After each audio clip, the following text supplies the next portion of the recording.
Hello everyone, welcome to Unacademy foundation school. मेरा नाम है Kundan Singh, mathematics educator at Kota Unacademy centre. तो बच्चों, 2 दिन पहले जो जेई एडवांस 2026 का पेपर हुआ था, तो उसके पेपर 2 में एक क्वेश्चन ऐसा आया था जो क्लास 9th और 10th के कॉन्सेप्ट से पूछा हुआ था, जिसमें बेसिकली क्वाड्रेटिक इक्वेशन और अर्थमेटिक प्रोग्रेशन का यूज हुआ है। तो मुझे लगा कि 9th 10th के बच्चों के साथ इस क्वेश्चन को शेयर करना चाहिए। तो देखते हैं, देखो वो क्वेश्चन क्या है। एबीसी पॉजिटिव इंटीजर्स हैं जो आपके अर्थमेटिक प्रोग्रेशन में, तो अर्थमेटिक प्रोग्रेशन एपी वाला जो चैप्टर है वो क्लास 10th का है। ठीक है। फिर साथ में ये भी बोला गया है कि क्वाड्रेटिक इक्वेशन है A X square plus B X plus C, जिसके जो रूट्स हैं, सॉल्यूशन है, वो कैसे हैं? इंटीजर सॉल्यूशन है। क्वाड्रेटिक इक्वेशन भी क्लास 10th का चैप्टर है, तो इन दोनों चैप्टर्स को मिला के ये क्वेश्चन बनाया गया है। तो देखते हैं इसका सॉल्यूशन, देखो कैसे होता है। हम सबको बताया कि यार ए बी और सी अगर एपी में है, तो यहां से एपी की कंडीशन होती है कि 2 टाइम्स ऑफ बी, जो किसके इक्वल होता है? ए प्लस सी के। ये कंडीशन हम लिख के रख लेते हैं यहाँ पे, है ना।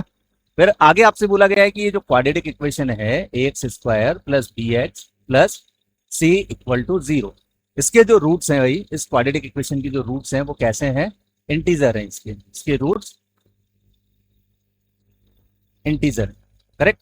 ठीक है। तो मैं क्या काम करता हूं, यहां से इस सी की वैल्यू 2b माइनस ए इस इक्वेशन में सब्स्टिट्यूट कर लेता हूं, ताकि एक वेरिएबल मेरे लिए कम हो जाएगा, सी यहां से हट जाएगा। तो ये इक्वेशन आपकी कन्वर्ट हो जाएगी A X square plus B X plus C को जैसे ही मैं सब्स्टिट्यूट करूंगा तो 2b minus A equal to 0 हो जाएगा, correct.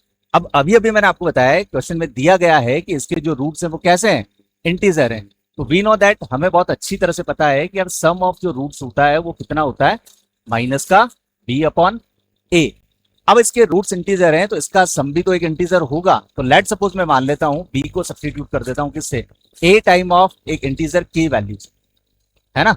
B equal to a times of k, इस तरह से मैं इसको सब्स्टिट्यूट कर सकता हूं। तो यहां से देखो, कंप्लीट इक्वेशन ए की फॉर्म में बन जाएगी अगर आप बी की वैल्यू ए के इस इक्वेशन में सब्स्टिट्यूट कर देते हो। ये हो जाएगा ए एक्स स्क्वायर, बी की जगह हम रखेंगे ए के एक्स प्लस 2 ए के माइनस ए इक्वल टू 0। जैसे आप ए कॉमन लोगे कंप्लीट इक्वेशन में से, तो ए यहां से रिमूव हो जाएगा और फाइनली आपके पास जो इक्वेशन निकल के आएगी वो आएगी एक्स स्क्वायर प्लस के एक्स प्लस 2 के माइनस 1 इक्वल टू 0। यहां से ये क्वाड्रेटिक इक्वेशन आपके पास निकल के आ जाएगी, है ना।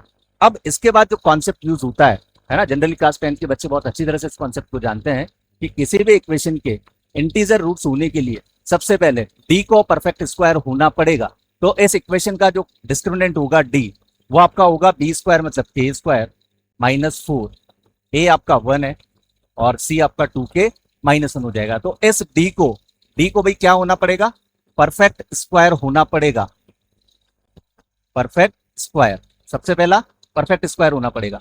तो दैट मीन्स ये जो राइट हैंड साइड पे जो वैल्यू लिखी हुई है, ये वैल्यू, इसको परफेक्ट स्क्वायर के लिए मैं इसको ऐसा लिख सकता हूं कि यार के स्क्वायर माइनस का 8 के और प्लस का 4, एक वैल्यू पी के इक्वल इसको असाइन कर देते हैं, पी स्क्वायर के इक्वल कर देते हैं इसको। ठीक है।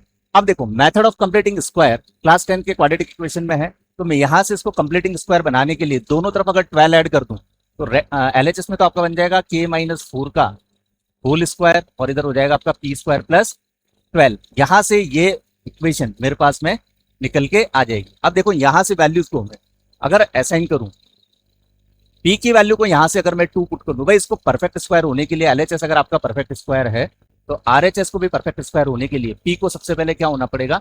2 होना पड़ेगा, क्योंकि 2 का स्क्वायर 4 प्लस 12 कितना हो जाएगा? 16। इसका मतलब के माइनस 4 का जो होल स्क्वायर है वो 16 के इक्वल होगा।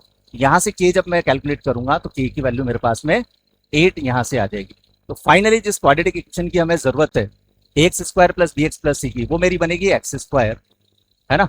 यहां पर के की वैल्यू 8 में पुट करूंगा तो हो जाएगा 8x और प्लस का 15, है ना। यहां से हमारी इक्वेशन कंप्लीट होती है और इसको देख के ही आप लोग आंसर सीख कर सकते हो। ये जो क्वेश्चन था आपका मल्टीपल चॉइस करेक्ट था, एक से ज्यादा ऑप्शन इसके करेक्ट है। तो एक एक करके ऑप्शंस की बात करते हैं हम लोग। पहला ऑप्शन लिखा हुआ है कि सी माइनस बी जो है वो इंटीजर मल्टीपल है किसका? ए का। तो यहां से मैं ऐसा बोल सकता हूं कि ए आपका 1 है, बी की वैल्यू 8 है और सी की वैल्यू कितनी है भाई? 15।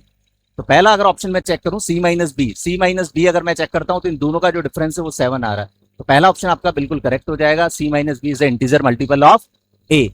दूसरा ऑप्शन की बात करते हैं, both the roots of the quadratic equation are odd integer. तो जब आप इसके रूट्स कैलकुलेट करोगे ना, तो मिडिल टर्म स्प्लिटिंग से इसके रूट -3 और -5 मिलेंगे, है ना, -3 और -5 मिलेंगे। तो दोनों रूट्स कैसे हैं भाई, ऑड इंटीजर है, तो ये ऑप्शन भी करेक्ट हो जाएगा।